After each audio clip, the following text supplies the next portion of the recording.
ये कहानी है सुंदरवन जंगल की, जहाँ मिट्ठू तोता अपनी पत्नी मिट्ठू तोती के साथ रहता था। मिट्ठू तोते की एक बहन थी जिसका नाम था टूनी।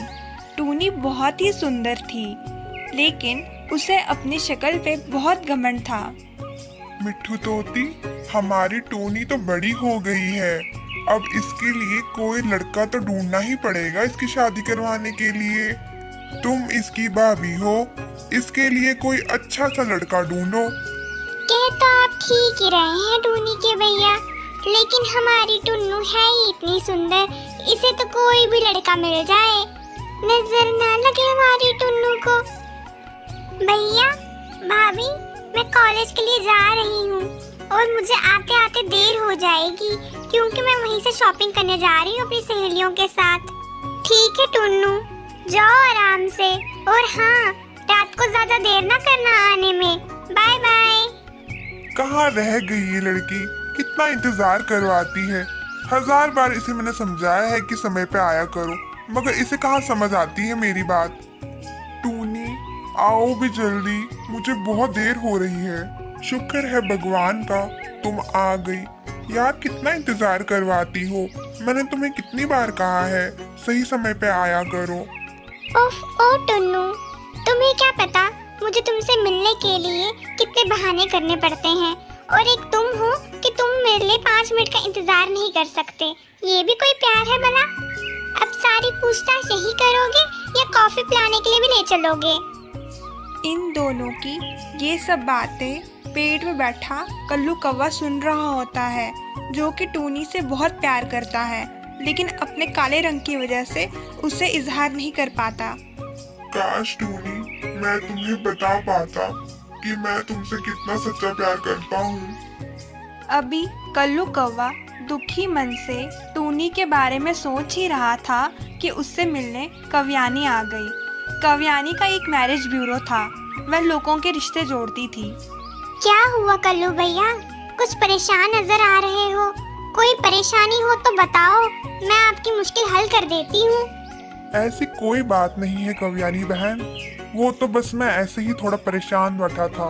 वो बात ये है कि मुझे ना टूनी बहुत पसंद है, और मुझे समझ नहीं आ रही कि मैं ये बात उससे कैसे कहूँ।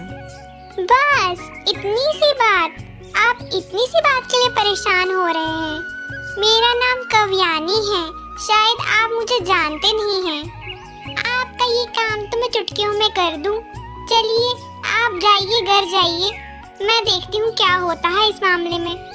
टुन्नू, कॉफी तो पी ली, अब काफी देर हो गई है, मुझे चलना चाहिए। और हाँ, एक बात कहना तो भूल ही गई मैं, तुम जल्दी से मेरा रिश्ता लेने के लिए घर पे आ जाओ।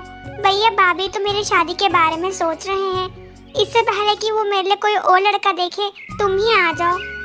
तुम बिल्कुल फिक्र मत करो मेरी जान, मैं बस 2-3 दिन में तुम्हारे घर आ ही जाऊंगा, और तुम्हारे भैया भाभी को तो मैं एक नजर में ही पसंद आऊंगा।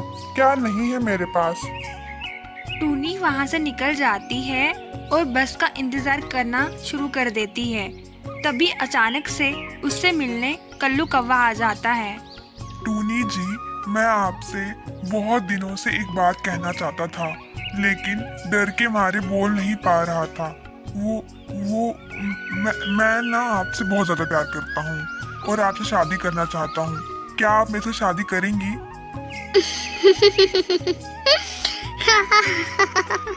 तुम पागल वागल तो नहीं हो गए हो? अपनी शक्ल देखी कभी आईने में? तुम कहाँ इतने काले और मैं कहाँ हूरों की परी। बड़े आए मुझसे शादी करने के लिए, चलो जाओ, दफा हो जाओ यहाँ से। अगर अपनी जान प्यारी हो तो दोबारा अपने मुंह से ये बात ना निकालना, वरना मेरा टुन्नू तुम्हारे टुकड़े टुकड़े कर देगा, समझ आई तुम्हें? कल्लू कौवा अपना सा मुंह लेके वहाँ से चला जाता है। टूनी घर के लिए निकल पड़ती है। वह टुन्नू के ख्यालों में इतना खो गई थी कि उसे सामने आ रहा हेलीकॉप्टर नजर नहीं आता, और उसके साथ टक्कर हो जाती है, जिसके कारण टूनी जमीन पर गिर जाती है और उसे उठाने वाला भी कोई नहीं मिलता। अगले दिन टूनी की आंखें सीधा अस्पताल में जाके खुलती है, जहां उसे डॉक्टर से पता चलता है कि पंख कटने के कारण अब वह कभी उड़ नहीं सकती। मिस टूनी, हमने बहुत कोशिश की कि आपका पंख जुड़ जाए, लेकिन ब्लड लॉस बहुत होने के कारण हम आपके पंख को बचा नहीं सके। टुन्नू, मेरी बच्ची, अब तुम कभी भी नहीं उड़ सकती। अब तुमसे शादी कौन करेगा? आप फिक्र ना करें भाभी, मेरा एक दोस्त है टुन्नू, वह बहुत अच्छा लड़का है, मुझसे प्यार करता है, वह मुझसे शादी जरूर करेगा। तभी टूनी से मिलने के लिए टुन्नू आ जाता है। टुन्नू को जब टूनी की ऐसी हालत के बारे में पता चलता है तो वह उसे शादी करने से मना कर देता है और तुरंत ही वहां से चला जाता है। टूनी, मुझे माफ कर दो, मैं तुमसे इस हालत में शादी नहीं कर सकता, तुम कोई और लड़का देख लो। ये कहते ही टुन्नू वहां से भाग निकलता है। कुछ दिन यूं ही बीत जाते हैं। टूनी की तबीयत अब पहले से ठीक हो रही थी। तभी एक दिन अचानक उससे मिलने के लिए कल्लू कौवा आ जाता है। टूनी, अब कैसी तबीयत है तुम्हारी? क्या तुम ठीक हो ना अब? तुम बिल्कुल फिक्र नहीं करना टूनी, मैं तुम्हारे साथ हूँ। तुम बहुत जल्दी ठीक हो जाओगी और फिर से उड़ना शुरू कर दोगी। कल्लू, क्यों तुम मुझे झूठे दिलासे दे रहे हो, जबकि मुझे पता है कि अब मैं कभी भी उड़ नहीं सकती।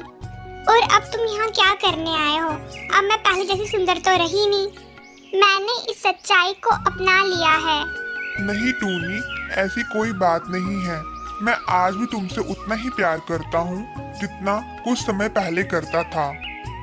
मैंने तुमसे प्यार तुम्हारी सुंदरता देख के नहीं किया था, और मैं आज भी तुम्हें बहुत दिल से चाहता हूँ और तुमसे शादी करना चाहता हूँ। अगर तुम आज तैयार हो तो तुम आज भी मुझसे शादी कर सकती हो। कल्लू कौवे की ये बात सुनते ही टूनी की आंखों में आंसू आ जाते हैं। कल्लू, मुझे माफ कर दो, मैंने तुम्हें कितना भला बुरा कहा।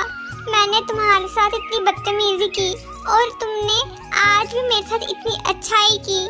एक वो है टुन्नू जिससे मैंने सच्चा प्यार किया, उसने मुझे आज धोखा दिया और यहाँ से भाग के निकल गया।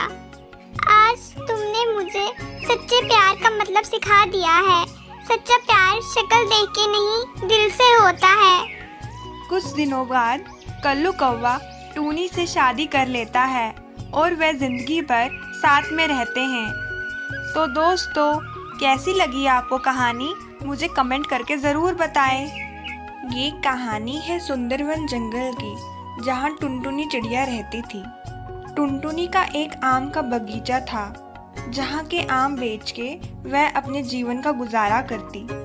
इसी जंगल में कल्लू कौवा अभी नया नया रहने के लिए आता है। अरे बंटी जी, नमस्ते। मैं कल्लू कौवा हूँ। मैं इस जंगल में अभी नया नया ही रहने आया हूँ। क्या आप मुझे बता सकते हैं इस जंगल में और कौन कौन रहता है, ताकि मैं सबसे परिचित हो पाऊँ? बंटी कबूतर कल्लू कौवे को सुंदरवन जंगल के बारे में विस्तार से बताता है कि यहाँ कौन कौन रहता है। कल्लू कौवा बहुत ही चालाक कौवा था। वह बातों ही बातों में बंटी से ये भी निकलवाता है कि इस जंगल में सबसे अमीर कौन है। इस जंगल में सबसे अमीर है टुनटुनी बहन। उनका बिजनेस तो क्या बताऊं जी, बड़ा ही तगड़ा चल रहा है। इस साल उनके आमों की खेती बड़ी ही जबरदस्त हुई है और उनके आम तो सोने के भाव बिक रहे हैं। बंटी कबूतर की ये बात सुनते ही कल्लू कौवे की आंखें लालच से चमक उठती है। यहाँ दूसरी ओर टुनटुनी दिन रात मेहनत करती। चलो भाई, अब घर चलती हूँ। आज का काम तो हो गया, कल आके अब ये आम तोड़ूंगी। आज तो मैं बहुत थक गई। उसी रात टुनटुनी को बहुत तेज बुखार आ जाता है। हे भगवान, कहीं मेरी फसल बर्बाद ना हो जाए इस तूफान की वजह से। एक तो ये बुखार, इसे भी आज ही आना था। शुक्र है ये तूफान रुक गया, कम से कम मेरी फसल तो बर्बाद नहीं होगी। डॉक्टर टुनटुनी को एक हफ्ते के लिए आराम करने के लिए कहते हैं। ये सब बातें कल्लू कौवा सुन रहा होता है। इसी बात का फायदा उठाते हुए कल्लू कौवा टुनटुनी के बाग में चला जाता है। अरे वाह, कितना सुंदर बगीचा है। सच कहा था उस बंटी कबूतर ने। ये कहते ही वह सारे आम तोड़ देता है और वहाँ से चला जाता है। कव्यानी बहन, मुझे टुनटुनी बहन ने भेजा है आपको ये आम बेचने के लिए। क्या आप ये आम खरीदेंगी? ऐसा कहते कहते कल्लू कौवा टुनटुनी चिड़िया के सारे आम बेच देता है और खुद अमीर हो जाता है। आज तो बहुत कमाई हो गई।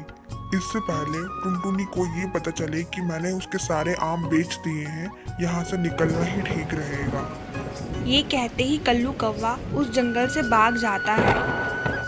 अगली सुबह टुनटुनी की तबीयत ठीक हो जाती है। शुक्र है भगवान का, आज मेरी तबीयत थोड़ी ठीक हो गई है। कितने ही दिन हो गए मैं तो अपने बाग पे ही नहीं गई। वह आम तो पक पक के सड़ गए होंगे। बगीचे में जाते समय उसे कव्यानी मिल जाती है। अरे टुनटुनी बहन, तुम इतने दिन से कहाँ थी? तुमने क्या कल्लू कौवे को भेजा था अपने आम बेचने के लिए? वह तो तुम्हारे सारे आम बेच रहा था।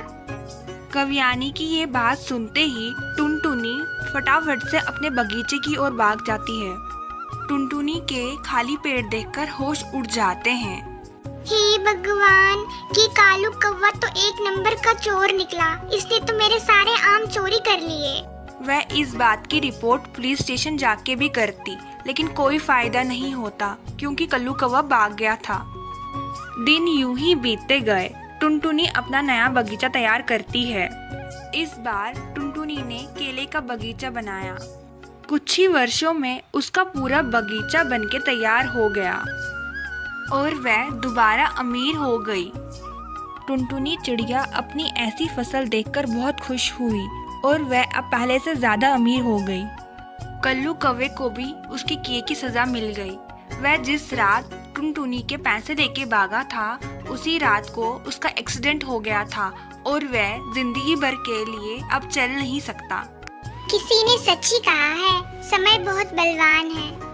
दोस्तों, आपको कहानी कैसी लगी कमेंट करके जरूर बताएं।